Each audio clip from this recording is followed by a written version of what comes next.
Когда речь заходит о доказательствах жизни после смерти, многие люди часто утверждают, что ничего кроме домыслов на этом поприще не существует, и требуют предъявить реальные доказательства. На самом деле, помимо домыслов, конечно, существуют и вполне реальные доказательства. Их много, они более чем научные, а некоторые, например такие, о которых я сегодня вам расскажу в этом видео, так и вовсе являются исчерпывающими и абсолютными. Усаживайтесь поудобнее, дорогие друзья. Наша история о русском физике, научно и блестяще доказавшем жизнь после смерти и существование потустороннего мира, и о двух любящих сердцах, которые не смогла разлучить даже смерть, начинается. Такие разные и не похожие друг на друга советский ученый-физик, скептик и атеист Всеволод Михайлович Запорожец и заслуженная артистка, верующая балерина Валентина Лопухина. Они нашли друг друга на просторах Советского Союза, страны, победившего атеизма и абсолютного материализма. Их великая любовь была прекрасной. Они шли по жизни вместе, рука об руку, усердно трудились и ожидали пенсии, когда можно будет выдохнуть, расслабиться и насладиться спокойной жизнью, отношениями и каждым мгновением вместе. И вот, казалось бы, долгожданная мечта уже на пороге. Совсем скоро можно будет уединиться в уютном загородном домике, копаться вместе в маленьком огородике, ходить в лес за грибами и ягодами, гонять чаи с плюшками за веселыми разговорами, смотреть телевизор, устроившись в удобных креслах, а вечерами встречать красивые закаты, держась за руки. Но у Вселенной для этой парочки были другие планы. В 59 лет Лопухина внезапно умирает от тяжелой болезни, а профессор Запорожец остается один, погружается в пучину горя и совершенно не понимает, как жить дальше. Она была для него всем, его душой, его сердцем, его жизнью, его маяком волшебного света, который всегда помогал зайти в их тихую гавань из неспокойного моря, полного штормов и напастей. Когда Запорожец окончательно отчаялся и достиг дна горя по своей утрате, силы духовного мира пришли ему на выручку и протянули руку помощи. Так начался его духовный разворот, приведший его к удивительным открытиям и уверенным доказательствам факта жизни после смерти физического тела.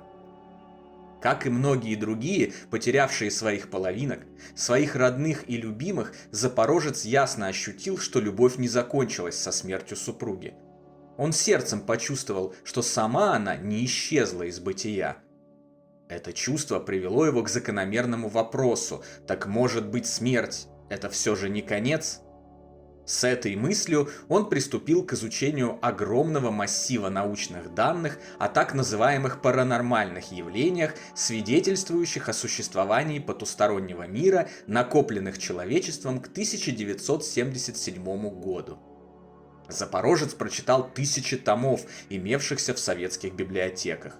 Выписывал литературу и журналы со статьями об исследованиях жизни после жизни из-за рубежа. Выучил иностранные языки, так как переводы были доступны далеко не во всех случаях. А затем, как следует разобравшись с теорией, он приступил к практике. Нашел экстрасенса-медиума и попробовал осуществить коммуникацию с загробным миром. В тот вечер пробы пера, найденная запорожцем медиум начала сеанс, блюдечко забегало, и к исследователям явился сам Саша Пушкин. Как позже выяснилось, это был один из духов с низших потусторонних сфер, притворившийся великим русским писателем. На самом же деле его звали Женя. Он был изворотливым лжецом, хамом и деградировавшей личностью, проживающей в аду. Оказалось, его знали во многих спиритических кружках по всей стране. Он еще не раз будет мешать запорожцу исследовать загробный мир, но в итоге сам станет важным звеном в цепи доказательств. Вскоре Всеволоду Михайловичу удалось связаться с его горячо любимой женой. К великому счастью запорожца, он сумел пройти путем многих исследователей той стороны и прийти к тем же самым выводам, к которым неизменно приходили и они на протяжении нескольких сотен лет. Загробный мир существует, он вполне материален для его обитателей, Люди там живут полной жизнью, сохраняют свою личность и память о земной жизни, занимаются интересной деятельностью и ждут прибытия своих родных и близких в отведенный им час. Несмотря на бесконечные попытки Жени помешать исследованию, Запорожец подошел к делу как крупный ученый, которым он и являлся. Он создал систему, целую новую методологию для подтверждения явлений, свидетелем которых он становился каждую неделю на спиритических сеансах. Используя эту сложную и уникальную методологию, он уверенно подтвердил личности появлявшихся на сеансах духов и доказал факт продолжения жизни после смерти биологического тела. Его методология, выводы и доказательства изложены в потрясающей книге «Контуры мироздания». Всем, кто желает именно железных, научных и скрупулезных доказательств, необходимо прочитать эту книгу, чтобы ознакомиться с ними и раз и навсегда забыть о сомнениях и невежественных инсинуациях про то, что никто ничего не знает, что существуют лишь домыслы, что никто якобы оттуда еще не вернулся и ничего не рассказал, а каких-либо четких знаний о потустороннем мире и жизни после жизни не существует.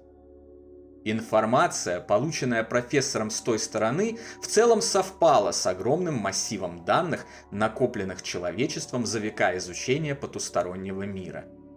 Как мы знаем, такие совпадения во множестве независимых друг от друга исследованиях сами по себе являются исчерпывающими доказательствами. Запорожец узнал о прекрасных городах, полных света, в которых живут люди, о низших духовных сферах, в которых в плачевных условиях обитают низкоразвитые и падшие личности вроде Жени, о великолепных пейзажах, о животных, населяющих тот свет, о неописуемых человеческим языком цветах и музыке, об отсутствии времени и великих чувствах счастья и умиротворения от жизни на той стороне. В разговорах со своей отшедшей женой профессор часто говорил о том, что ему хотелось бы как можно скорее с ней воссоединиться. Такие чувства знакомы каждому, у кого смерть забрала их любимых и родных людей. Но на это Валентина совершенно резонно отвечала, что об этом живущим думать не нужно. Дорожи данным тебе телом, не забывай заботиться о нем, делай побольше добрых дел. Тебе не нужно ко мне спешить. Живи столько, сколько тебе отведено. Все мы здесь любим и ждем вас, но просим не спешить. Жена профессора неоднократно указывала на важность совершать добрые дела во время земной жизни, чтобы не попасть в низшие сферы и оказаться на как можно более высоком уровне духовного мира. Она отправляла мужа в церковь молиться, а на его указание о том, что раньше она не была замечена в религиозных взглядах, отвечала: «В душе я всегда верила». Как мы знаем, за прошедшие с тех пор годы позитивная сила и влияние молитвы были подтверждены и доказаны научными исследованиями. Подтвердилась информация о том, что так называемая смерть на самом деле абсолютно безболезненный процесс перехода на ту сторону.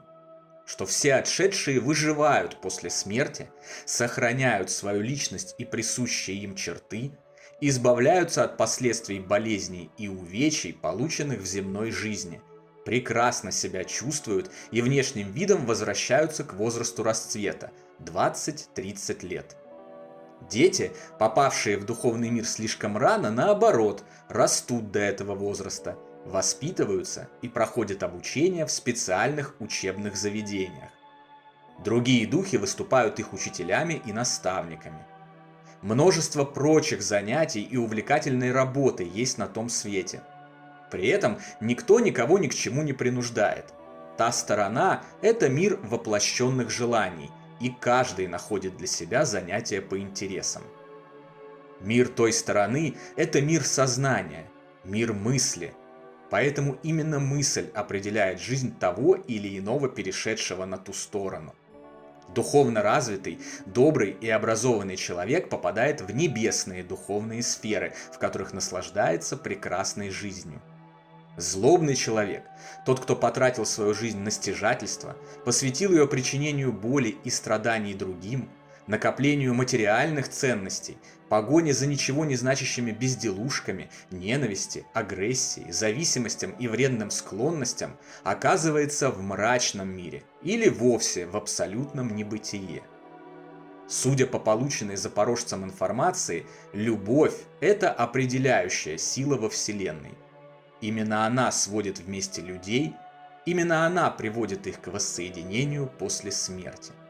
Именно она является источником всего сущего и материалом, пронизывающим и объединяющим все творение.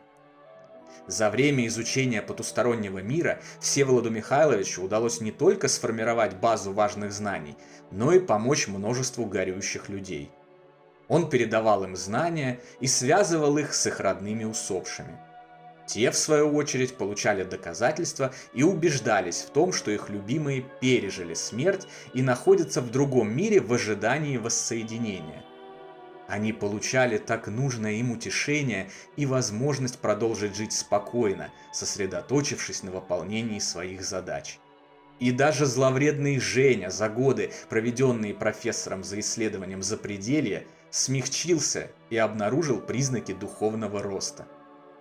Также, благодаря полученным от него сведениям, в очередной раз подтвердилась информация о том, что никакого привычного для религиозного понимания ада с раскаленными котлами и чертями не существует.